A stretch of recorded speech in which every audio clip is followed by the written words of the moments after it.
Hello everyone, welcome back to Bards at Heart. And today I want to talk about one of the most memorable moments in one of my D&D campaigns that I'm currently playing in. And it has to do with a particular spell that has a lot of hatred towards it. But I think that it can have its potential uses. And that's going to be True Strike. Now True Strike, how it actually works is this. On your next turn, you gain advantage on your first attack roll against the target, provided that this spell hasn't ended. This spell is concentration, so you want to keep that in mind. And a lot of people have hatred for this because essentially in 2 rounds, you are wasting a attack by just using the spell as your action. And I can understand the reason for the hatred for this, especially in a tight combat scenario. But I wanted to explain something real quick through a story as to why it might have potential, depending on how you use it. The party stumble across a water genasi as they're traveling on a boat down a stream in a cave. And the water genasi was in the stream and would occasionally, on its turn, would disappear in the water, provided that it did not attack, but it was using its movement speed. As far as I can tell. Well, our wizard on his turn caught it for an instant, but it instantly vanished. So, one of the things our wizard decided to do was use the spell True Strike. And he was able to get advantage on it on its next turn, and since it technically disappeared, our DM, being as gracious as she is, allowed it. And so when it came to his turn, then he used his attack to be able to attack the water genasi and actually landed a crit on it. And it was an awe-inspiring moment for me because I got to see True Strike being used as it was properly used. And here's the hatred that a lot of people have towards it.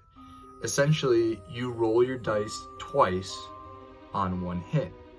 So for instance, you have round 1 of combat. You decide to use True Strike, and you can't do anything else because you already used your action. And then on the second round of combat, you get to roll 2d20. Now, let's say for instance, you rolled a 15 to hit and a 19 to hit. So you basically didn't even get a crit, but both rolls would have hit.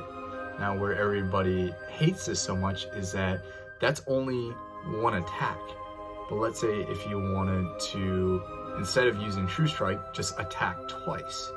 You could roll that 15, attack once, and then use your 19 that you rolled on your second attack and attack twice. And that's why everybody hates this spell so much.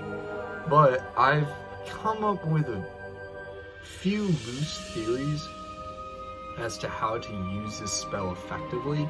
I think it's still a horrible spell. It needs its right circumstances, but I think that it can be used effectively in certain scenarios that some players are just not open-minded to, as well as several YouTubers aren't open-minded to.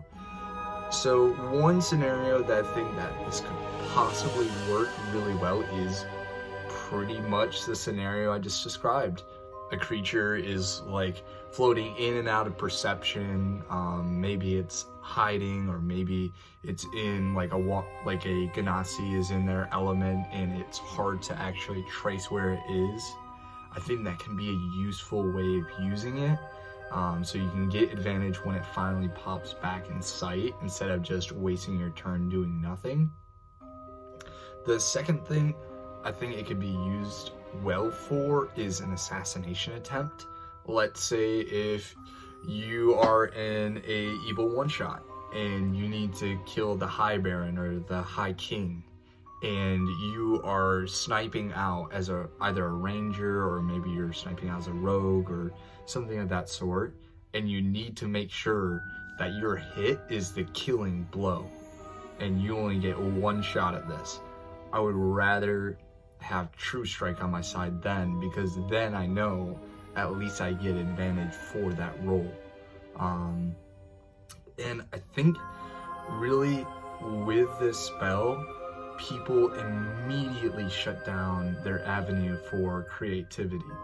I think that as soon as they think this, they see it mathematically, but they're not thinking of what scenario this could best work with.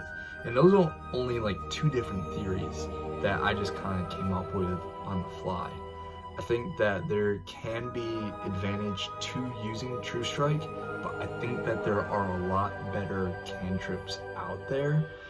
But, you know, it's really based on the user. What are you going to use it for, and how are you going to use it effectively? The player who used this, honestly, is still trying to figure out spells, which is totally fine. But I was completely surprised when he made that smart of a move on his turn of combat. And it actually helped a ton when we finally got done.